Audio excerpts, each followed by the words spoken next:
धर्मा production जो है वो करण जौहर का है और करण जौहर का जो धर्मा प्रोडक्शन है इसका जो कोलैबोरेशन है वो इंडिया के बड़े बड़े प्रोडक्शंस से है। आपको बता दूं आपकी जानकारी के लिए कि जो बाहुबली 2 थी ये धर्मा प्रोडक्शन के कोलैबोरेशन में बनी थी, यानी धर्मा प्रोडक्शन का उसका कॉन्ट्रैक्ट था आधा। और इतना ही नहीं, आपको बता दूं करण जौहर जो है ड्रग्स की पार्टी कर रहे हैं और करण जौहर के जो पिताजी थे वो एक आर्य समाजी थे। एन अनसूटेबल बॉय नाम की इनकी जो ऑटोबायोग्राफी है जो कि 9 जनवरी 2017 को रिलीज़ हुई है, उसके अंदर खुद करण जौहर ने ये लिखा है कि मेरे पिताजी तो आर्य समाजी थे, आर्य रीति रिवाज से ही हमारा जो है पिताजी का अंतिम संस्कार किया गया। तो ऐसे व्यक्ति के बेटे होकर के, यश जौहर साहब के बेटे होकर के और ऐसा कार्य करना, आप बताइए। और वो वीडियो जो है वो तो खुद करण जौहर ने अपलोड किया था। आपको पता है उसके अंदर जो लोग थे, रणबीर कपूर था, अर्जुन कपूर था, मलाइका अरोड़ा थी, उसके अंदर अयान मुखर्जी था, उसके अंदर दीपिका पादुकोण थी, जोया अख्तर थी। अब बताइए आप मुझे, ये सारे लोग अब इंटेरोगेट हो रहे हैं। अब बहुत से लोग ये कह रहे हैं भैया दीपिका पादुकोण को टारगेट कर रहे हैं। अच्छा भाई, दीपिका पादुकोण टारगेट कर रहे हैं, लेकिन दीपिका पादुकोण का सिर्फ उसकी पॉलिटिकल आइडियोलॉजी पे मत जाइए आप। और विदेशी नागरिकता का मामला मनी लॉन्ड्रिंग के कारण करते हैं इस काम को। ये सलमान खान की कंपनी ने खरीद लिया, पता है, बहुत से लोगों को पता नहीं होगा। सलमान खान की भी टैलेंट मैनेजमेंट कंपनी है, उसका नाम है UBT, यूनिवर्ल्ड बीइंग टैलेंट, ये कंपनी है UBT। और इस कंपनी ने 2018 में खरीद लिया इसको। और आपको मैं बता दूं इसके जो क्लाइंट है क्वान मैनेजमेंट के, पता कौन कौन क्लाइंट है इसके? शिखर धवन, दिनेश कार्तिक, रविचंद्रन अश्विन, दीपिका पल्लिकल, रणबीर कपूर, दीपिका पादुकोण भी इसकी क्लाइंट है, सलमान खान भी इसका क्लाइंट। आप बताइए। और इसी क्वान मैनेजमेंट का सुशांत सिंह राजपूत को क्लाइंट बनवा दिया रिया चक्रवर्ती ने, और इसको 62 लाख रुपए पे किए सुशांत सिंह राजपूत का अकाउंट से रिया चक्रवर्ती ने। और उसके बाद में क्वान मैनेजमेंट वाले वापसी में 22 लाख देते। क्यों देते हैं भाई? किस काम के लिए देते हो? काम क्या था? क्या काम किया था? वो पार्टी करी थी क्या कोई ड्रग्स की? ये बताना पड़ेगा। ये नमस्कार, स्वागत है आपका हमारे चैनल प्यारा हिंदुस्तान पे। आज हमारे साथ है मंजीत डागर। जिस तरीके से धर्मा प्रोडक्शन के एक बड़े अधिकारी को एनसीबी ने प्रोब किया है, मतलब उन्हें इन्वेस्टिगेशन के लिए और समन भेज दिया गया है। बात ये भी है कि 2019 में जो करण जौहर की घर पे पार्टी हुई थी, शायद ये उससे भी लिंक हो सकता है। और सवाल नंबर 2 सुशांत से रिलेटेड है, क्योंकि सुशांत सिंह राजपूत के मैनेजर जो जया साथ है, उन्होंने भी खुलासा किया है कि बॉलीवुड से 4 बड़े एक्ट्रेस हैं जो कि इन सब में शामिल है। तो इसी पे मंजीत सर से बात करेंगे। सर, ये जो खुलासा हुआ है कि अब एनसीबी ने बुलाया है, समन कर लिया है धर्मा प्रोडक्शन के बड़े अधिकारी को। जी बिल्कुल। देखिए, धर्मा प्रोडक्शन जो है वो करण जौहर का है और करण जौहर का जो धर्मा प्रोडक्शन है इसका जो कोलैबोरेशन है वो इंडिया के बड़े बड़े प्रोडक्शंस से है। आपको बता दूं आपकी जानकारी के लिए कि जो बाहुबली 2 थी ये धर्मा प्रोडक्शन के कोलैबोरेशन में बनी थी, यानी धर्मा प्रोडक्शन का उसका कॉन्ट्रैक्ट था आधा। और इतना ही नहीं, आपको बता दूं करण जौहर जो है ड्रग्स की पार्टी कर रहे हैं और करण जौहर के जो पिताजी थे वो एक आर्य समाजी थे। एन अनसूटेबल बॉय नाम की इनकी जो ऑटोबायोग्राफी है जो कि 9 जनवरी 2017 को रिलीज़ हुई है, उसके अंदर खुद करण जौहर ने ये लिखा है कि मेरे पिताजी तो आर्य समाजी थे, आर्य रीति रिवाज से ही हमारा जो है पिताजी का अंतिम संस्कार किया गया। तो ऐसे व्यक्ति के बेटे होकर के, यश जौहर साहब के बेटे होकर के और ऐसा कार्य करना, आप बताइए। और वो वीडियो जो है वो तो खुद करण जौहर ने अपलोड किया था। आपको पता है उसके अंदर जो लोग थे, रणबीर कपूर था, अर्जुन कपूर था, मलाइका अरोड़ा थी, उसके अंदर अयान मुखर्जी था, उसके अंदर दीपिका पादुकोण थी, जोया अख्तर थी। अब बताइए आप मुझे, ये सारे लोग अब इंटेरोगेट हो रहे हैं। अब बहुत से लोग ये कह रहे हैं भैया दीपिका पादुकोण को टारगेट कर रहे हैं। अच्छा भाई, दीपिका पादुकोण टारगेट कर रहे हैं, लेकिन दीपिका पादुकोण का सिर्फ उसकी पॉलिटिकल आइडियोलॉजी पे मत जाइए आप। और विदेशी नागरिकता का मामला मनी लॉन्ड्रिंग के कारण करते हैं इस काम को। ये मैं बता दूं, अक्षय कुमार के पास कनाडा की सिटीजनशिप है, नरगिस फाकरी के पास में US का पासपोर्ट है, अमेरिका की सिटीजनशिप है, आलिया भट्ट के पास में UK की पासपोर्ट है। आलिया भट्ट भी इंडिया की नागरिक नहीं है, वो भी जो है UK की नागरिक है। और आपको बता दूं मैं, इस जैकलिन फर्नांडिस जो श्रीलंका की नागरिक है, उसका बॉर्न जो श्रीलंका में हुई थी जैकलिन फर्नांडिस, और जो ब्रॉटअप हुई थी बहरीन के अंदर, उसकी स्टडी हुई थी यूनिवर्सिटी ऑफ सिडनी ऑस्ट्रेलिया से। और इंडिया में उन्हें काम दिलाया किसने? सलमान खान साहब ने। सलमान खान साहब तो वो आदमी है जो ये सारे फॉरेनर जो इंडिया में आए हैं ना, इनको काम दिलाने का और इनको एस्टेब्लिश करने का काम सलमान खान करते हैं। सलमान खान की सारी गर्लफ्रेंडों को उठा के देख लो, 1 मिनट में बता देता हूँ आपको। सलमान खान की जो गर्लफ्रेंड है जैकलिन फर्नांडिस, उसका मैं अभी आपको बता दिया। इसके अलावा कैटरीना कैफ लंदन UK से आई है, उसको एस्टेब्लिश सलमान खान ने किया। आज डेजी शाह है, वो अफगानिस्तान का बॉर्न है, वो उसको इससे एस्टेब्लिश किया। सोमी खान जो इनकी जो सबसे पुरानी एक गर्लफ्रेंड रही है, उसको सलमान खान ने एस्टेब्लिश किया, वो सोमी खान पाकिस्तान की थी और वो यूनाइटेड स्टेट्स के अंदर रहती है, वो छोड़ के चली गई इंडिया को। उसके बाद ऐश्वर्या राय से जुड़ गए थे और इसी प्रकार से लूलिया वंटूरे यूगोस्लाविया की है वो। अब बताइए आप मुझे, ये सारे फॉरेन एक्ट्रेसेस को जमाने का ठेका सलमान खान साहब ने ले रखा है। और अब आपको आगे बताता हूँ। अब ये जो विदेशी नागरिकता का मैंने मामला बताया है, ये शरण जी इतना निहायत इंपॉर्टेंट मामला है, मनी लॉन्ड्रिंग से जुड़ता है। क्योंकि आप जो उसके लिए रिस्पॉन्सिबल होते हो, जिस कंट्री के आप नागरिक हो, ये क्या करते हैं कि इनको अगर जो बैंक अकाउंटों की इनकी जो डिटेल है ना, जो काला धन छुपाया हुआ, उनकी डिटेल ये भारत सरकार से बच जाएंगे। भारत सरकार को कोई डिटेल देने की जरूरत नहीं है किसी बैंक अकाउंट की, अगर इनके पास में विदेशी नागरिकता है तो वो देश इन्हें पूछेगा नहीं। इसीलिए इन्होंने फॉरेन सिटीजनशिप ली हुई है इन सब के सब लोगों ने। और ये मैं ऐसे ही नहीं कर रहा आपको, आप ये जो पेपर्स निकलते हैं ना ब्लैक मनी के, जैसे पैराडाइज पेपर्स ब्लैक मनी के पेपर्स हैं, वो भी ICIJ नाम के एक संगठन ने तैयार किए थे और उसके अंदर मान्यता दत्त का नाम था जो संजय दत्त की वाइफ है, और पैराडाइज पेपर के अंदर अमिताभ बच्चन का नाम और ऐश्वर्या राय का नाम था। लेकिन मसला जो हम बात कर रहे थे दीपिका पादुकोण का, विशेषता दीपिका पादुकोण की अगर हमने बात करी है, मनी लॉन्ड्रिंग का मामला हो गया। अब आ जाइए नेक्स्ट मामले पे, ISI का कनेक्शन। मनी लॉन्ड्रिंग के बाद मैं ISI कनेक्शन बताता हूँ, लीजिए उसका उदाहरण भी मेरे से आप।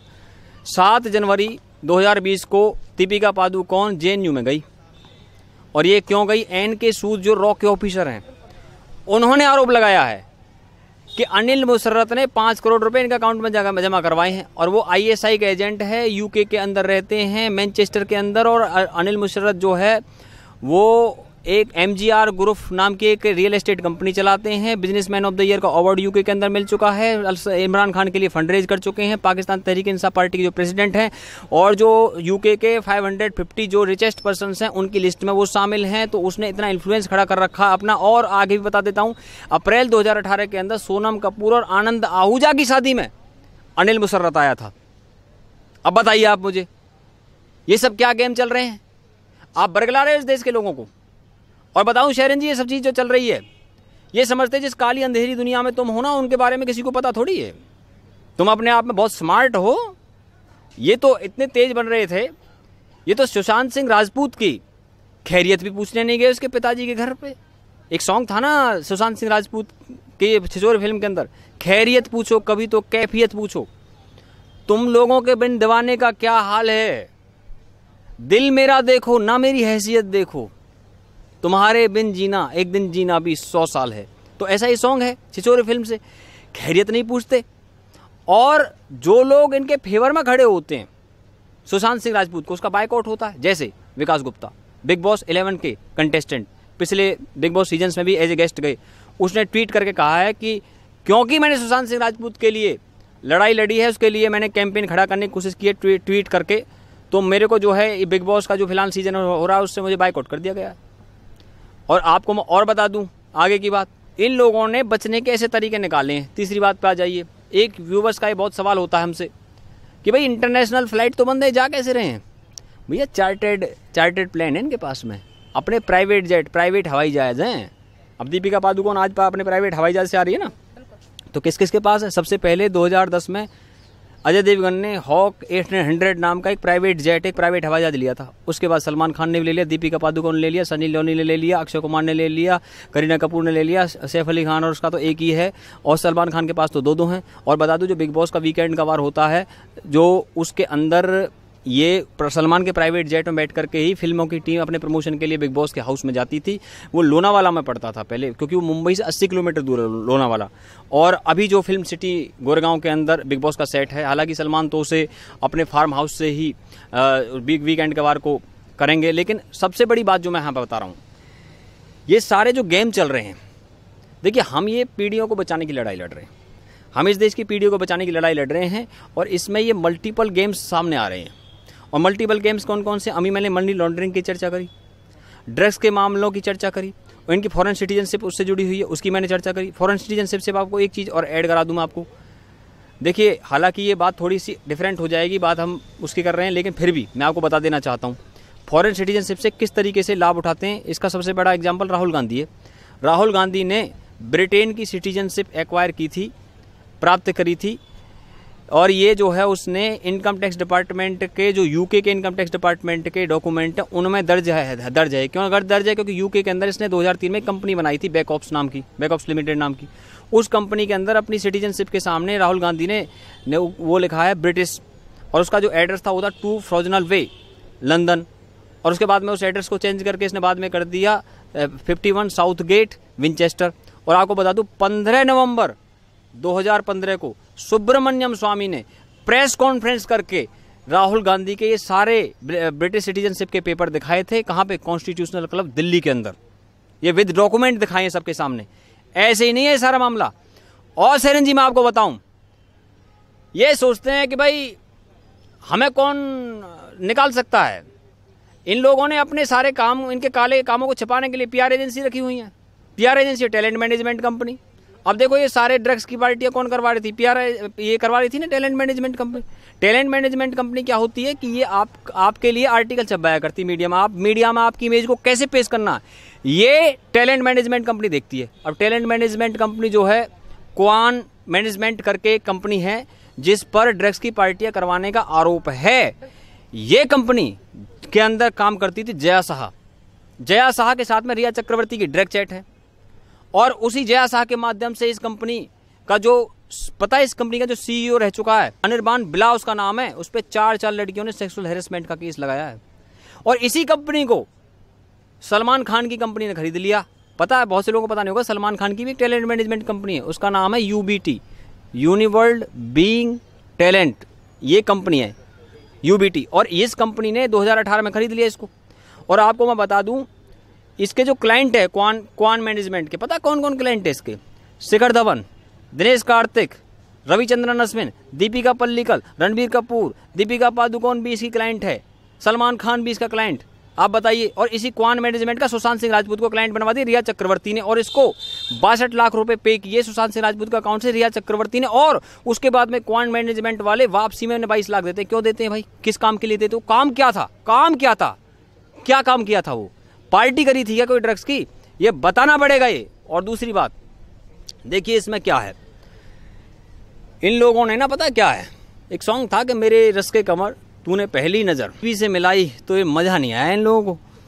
और जहाँ तक बात है कि इस टैलेंट मैनेजमेंट कंपनियों की अगर मैं चर्चा कर ही रहा हूँ, ये पीआर एजेंसी है जो इस तरह का खेल कर रही हैं। अभी तो इन सबकी जांच होनी चाहिए। ये पीआर एजेंसी क्या करती हैं इन लोगों? यहाँ पे अभी आपने क्वान कंपनी का नाम लिया। क्वान कंपनी में जितने भी लोग शामिल हैं उसको लेकर कल सलमान खान के वकील ने भी सफाई दी थी। उन्होंने कहा था जिस तरीके से आरोप लगाए जा रहे हैं ड्रग्स को लेकर, क्वान कंपनी का इसमें कोई हाथ नहीं है। और अभी आपने जय शाह का नाम लिया, तो जय शाह जो सुशांत सिंह राजपूत के मैनेजर भी रह चुकी है, उन्होंने भी ए लिस्टेड लोगों का खुलासा किया है, और वो जो एनसीपी की रडार पर है। कंपनी तो रजिस्टर्ड है ना ऑनलाइन। आज मैं डॉक्यूमेंट लेके नहीं आया, मैं दिखा भी देता तुमको। यूबीटी ने से टेक ओवर किया क्वान को, वेबसाइट है कंपनी के बाकायदा। कैसे डिनाई कर देगा कोई? ऐसे डिनाई करने से थोड़ी हो जाता है। सब चीज़ है, रजिस्टर्ड होती है company ministry of corporate affairs के साथ में। डॉक्यूमेंट से डिनाई करना है ना सलमान जी को, डॉक्यूमेंट दिखाएं। वर्बली डिनाई नहीं होती कोई चीज़। और जहाँ तक बात है, मैं आपको और बता दूँ, कोई भी चीज़ है कोर्ट के अंदर, अब बहुत से लोग कह रहे हैं ड्रग्स के मामलों से पे ले जा रहे हैं ध्यान को, और सुशांत के मामले से हटा करके मूल विषय से हटा दिया। अच्छा भाई, मूल विषय से हटा, मूल विषय क्या है? इस देश के बच्चों को ड्रग्स से बचाना, इस देश की पीढ़ियों को बचाना, इस देश के भविष्य को बचाना, ये मूल विषय है? या 4-5 लोगों को सजा दे करके बाहर निकल जाना? ठीक है, सुशांत को भी जस्टिस मिलेगा, लेकिन उसमें सीबीआई काम कर रही है, इस मामले को एनसीबी देख रही है। तो सीबीआई उन कातिलों तक जो पहुंच रही है, पता है उसका टाइम क्यों लग रहा है? अब सीबीआई को समझ लीजिए पता लग चुका है, डिटेल आ चुकी है कि सुशांत के कातिल कौन है, लेकिन सीबीआई भी ये पता लगाएगी उन कातिलों को आदेश किसने दिया। अगर वो प्रोफेशनल है, सुपारी किलर हैं, तो उनको आदेश किसने दिया, किसके कहने पर उन्होंने ये सुशांत को मारा। तो जो उसके पीछे लोग हैं उनको सीबीआई पता लगाएगी। एक बार सीबीआई को ये पता लग गया वो कौन है, तो फिर उनके एविडेंस ढूंढने, क्योंकि कोर्ट में एविडेंस चलता है। एविडेंस में क्या क्या 3 चीज़ें होती है, उस पर डिजिटल प्रूफ होता है, उसके अंदर जो मेडिकल रिपोर्ट होती है, और उसके अंदर क्या होता है, उसके अंदर गवाहों के बयानात होते हैं। तो 3 चीज़ें होती हैं। अब उसके अंदर आप देख लीजिए मेडिकल रिपोर्ट का तो क्या हाल कर दिया, ये आपने देख चुके हैं आप। उसके अंदर कूपर हॉस्पिटलों की तो खैर के डॉक्टरों की तो खैर रिमांड पे जाएंगे लोग, पता लग जाएगा इन लोगों को जिस तरीके से। सवाल फिर रिपीट करूंगी कि जो अभी जय शाह ने खुलासा किया है, उन्होंने कहा है कि बॉलीवुड के 4 ए लिस्टेड लोग भी शामिल हैं, एनसीबी की रडार पर भी हैं, तो उनके लिए क्या कहना चाहोगे? कौन से कलाकार हैं जो अब सामने आ सकते हैं? करण जौहर की पार्टी में जितने भी लोग थे उन लोगों के नाम इस देश के लोगों को पता है, और मैं आपको ये पहले बता भी चुका हूँ। और मैं आपको बताऊँ ए लिस्टेड की क्या बात है। जब रिया चक्रवर्ती और कंगना रनावत जैसे लोग ये कह रहे हैं दोनों के 80% से ज़्यादा बॉलीवुड ड्रग्स लेता है, तो फिर बच कौन गया है? पहले तो वो बताए। बच टेस्ट करवाओ अपना ब्लड का, और हेयर ड्रग टेस्ट करवाइए अपना, और फिर क्लीन आइए, मेडिकल रिपोर्ट दिखाइए अपनी। ऐसे थोड़ी मतलब वर्बल कोई चीज़ होती है कहीं पर। और जहाँ तक बात है, ये लोग कह रहे हैं ए लिस्टेड लोग हैं कि भैया सारा अली खान है, श्रद्धा कपूर है, दीपिका पादुकोण है, रकुलप्रीत सिंह हैं। चलिए ठीक है, ये तो एक सर्कल है। ये रिया चक्रवर्ती की चैट में इन लोगों के नाम है। एक सर्कल तो ये है, और कोई और सर्कल भी होगा कहीं पे। ये अलग अलग नेटवर्क है, एक सिंगल नेटवर्क से थोड़ी है। एक जगह से सारे काम चल रहे हैं, एक जगह से नहीं चल रहे। लेकिन अभी इन लोगों को पता है जो धाराएं हैं कितनी स्ट्रांग है इसकी, एनडीपीएस एक्ट की। क्वांटिटी के आधार पर है। क्वांटिटी मतलब कितना ड्रग्स पकड़ा गया, इस आधार पर सजा होगी 10 साल की जेल। स्मॉल क्वांटिटी पे 10 साल की जेल है, और अगर कमर्शियल क्वांटिटी पे तो सीधी 20 साल की जेल है। और मैं बता दूं आपको, बाहर इनके सारे जो रैकेट हैं इंटरनेशनल रैकेट हैं, ये इंडियन रैकेट नहीं है सिर्फ। इसके अंदर क्या है कि भारत सरकार की जो सीबीआई है, ये इंटरपोल से मदद लेगी। इंटरपोल की ऑर्गेनाइजेशन नहीं अपने आप में, इंटर प्लस पोल इंटरनेशनल पुलिस, जो कि हर देश की जो पुलिस होती है वो ही इंटरपोल का काम करती है। भारत के अंदर सीबीआई के अधिकारी ही इंटरपोल के अधिकारी है। सीबीआई का जो हेडक्वार्टर उसके अंदर ही इंटरपोल का ऑफिस भी है। और यह यूके के अंदर पिछले साल 8 अक्टूबर को यूरोप का अब तक का सबसे बड़ा ड्रग रैकेट पकड़ा गया, वो भी इंटरपोल की मदद से पकड़ा गया है। ऐसी थोड़ी है ये। और यूएस के अंदर जो सबसे बड़ा रैकेट पकड़ा गया था, उसके अंदर विक्की गोस्वामी का नाम था। विक्की गोस्वामी कौन है? जो वर्ल्ड के सबसे बड़े ड्रग डीलरों में है। वो पहले दाऊद इब्राहिम के साथ काम करते थे। वो ममता कुलकर्णी के हस्बैंड हैं। वो मोम्बासा केन्या से अपने नेटवर्क चलाते हैं। दाऊद इब्राहिम डी कंपनी का जो नेटवर्क चलता है वो दुबई और कराची से चलता है। तो सेरेन जी कितना ही बच लीजिए, कुछ भी कर लीजिए, अब तो भारत सरकार ने इच्छा शक्ति जताई है। मेरे सोर्सेज से मुझे इन्फॉर्मेशन आज बता देता हूँ आपको। पता है एक्टर लोग क्या कर रहे हैं बॉम्बे के अंदर?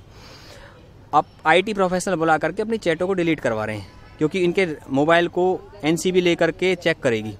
इसलिए अब ये ना इनमें खलबली मची हुई है, और एडवोकेट सलाह ले रहे हैं। और क्या कर रहे हैं? वॉइस ओवर आईपी भी कॉल कर रहे हैं। वॉइस ओवर आईपी ताकि रिकॉर्ड पे ना जाए कोई भी कॉल, और दूसरे का नंबर ले लेकर कॉल कर रहे हैं, क्योंकि वो कॉल डिटेल भी देखी जाएंगी। और वो ये सोच रहे हैं चैटों को डिलीट करने से कुछ हो जाएगा। सर्वर पे डिटेल होती है इसकी, आईटी लाइन से हम बता रहे हैं बात को। सर्वर पे इसकी डिटेल होती है, रिट्रीव किए जा सकती है। वो ऐसे थोड़ी है कि तुम उसे डिलीट कर दोगे तो वो बचेगा नहीं रिकॉर्ड। और ये तो व्हाट्सएप के जो सीईओ हैं उन्होंने भारत सरकार को लिख के दिया था, कोई भी डिटेल आपको चाहिए, क्योंकि व्हाट्सएप का हेडक्वार्टर जो है कैलिफोर्निया के अंदर है, अमेरिका के अंदर, और ये फेसबुक की सब्सिडरी है। और इतना ही कहूँगा कि ये लोग कितनी भी शक्ति लगा लें और कितनी भी शक्ति लगा लें, फिर भी जो है इन लोगों को बचने से रोक नहीं सकता। उसका कारण ये है कि एनसीबी ने कमर कस ली है, क्योंकि होम मिनिस्ट्री भारत सरकार के अंडर में रिपोर्ट करती है। होम मिनिस्ट्री भारत सरकार ने ये तय कर लिया है कि जो है हमने इस ड्रग्स की दुनिया को ख़त्म करके रहेंगे, और इसके लिए एनसीबी के अधिकारियों को पूरा मैंडेट दिया है। उनको बोला है कि तुम खुल करके काम कीजिए तुम लोग, और तुम्हें किसी से डरने की कोई ज़रूरत नहीं है। अब एक फाइनल बात मैं आपको बता देता हूँ, भारत सरकार की एजेंसी पता कितनी एक्टिव है, उसका एक एग्जाम्पल बता देता हूँ आपको, अगर इनको ऐसा लगता हो तो।